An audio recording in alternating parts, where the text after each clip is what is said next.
Good afternoon, it's Saints News Live down here, and today we're going to be discussing the Southampton versus Norwich preview.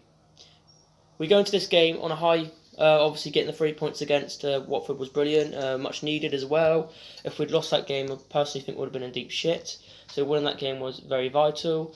The game itself wasn't pretty, but we're not going to be talking about this game. This is going to be the game that's coming up. Obviously we play Norwich on Wednesday night, which is not going to be an easy game. They're obviously going to be wanting the points for the same situation as we are.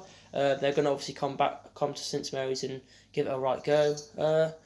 I think we'll win. I think we'll get the win. I don't think it'll be a walkover. I don't think it'll be easy. I think we'll struggle to break them down in the first lat of the stages. But I do think we'll do it, and I do think we'll get the 3 points. And barring results going our way, we could actually see ourselves up the relegation zone, which would be quality to see.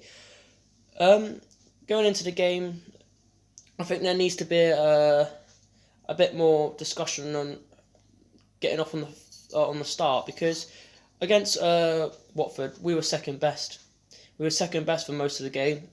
You know, backward passes were unbelievable. There must have been more backward passes than there was forward passes, and that needs to change against Norwich. You know, we can't keep doing that. I mean, personally, I think we got lucky in the Watford game, and we can't just keep riding our luck by doing that. You know, we need to be playing forward passes mostly as much as we can. If you can see the space, why not play the forward passes?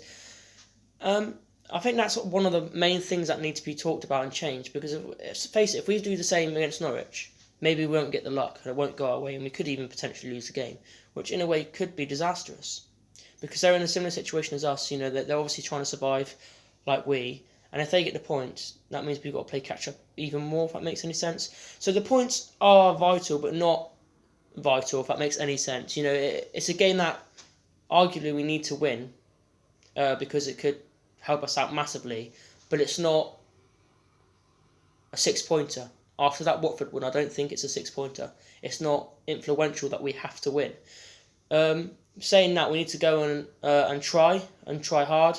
Don't go in and think, oh, it's only Norwich, you know, we can wipe these aside, because if we do that, we'll probably end up losing. So we need to go in with a positive attitude, go in and give it a good shot, and I just think the results will come. I think we'll win. Do I think Everton will beat Liverpool? No, so therefore if we do win, we'll find ourselves at the relegation zone. So it's a big game, as in from that perspective.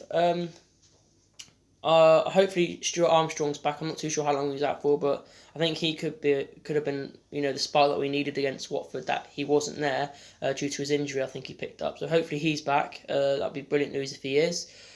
I think it's him that will change the game. I just think he's got something about him, the ability to you know, find the passes. Maybe it's him that we missed. That's why we didn't get a lot of forward passes against Watford. So hopefully he comes back into the side. I think he could potentially be our game changer. I think Jempo needs to start again, despite him handballing that goal in. Lucky. He definitely needs to start. You know, look at him against Watford. He was a bright spark. He was the one that was causing defenders havoc for Watford. So, you know, he definitely needs to start, because he's another game changer that we have in the team. Other than that, I think that's all I have to say, really. I hope we get the points. I think we'll get the points. For prediction, I'm going to go for... I think I'm going to go for 4-1. I don't know why, I just think this is the game where we take all our anger out, and I'm going to go for 4-1. So, 4-1 prediction for me. Let me know your guys' predictions down below. I'll check them out later. Thanks for tuning in. I'll see you guys in the next one, and let's go Saints.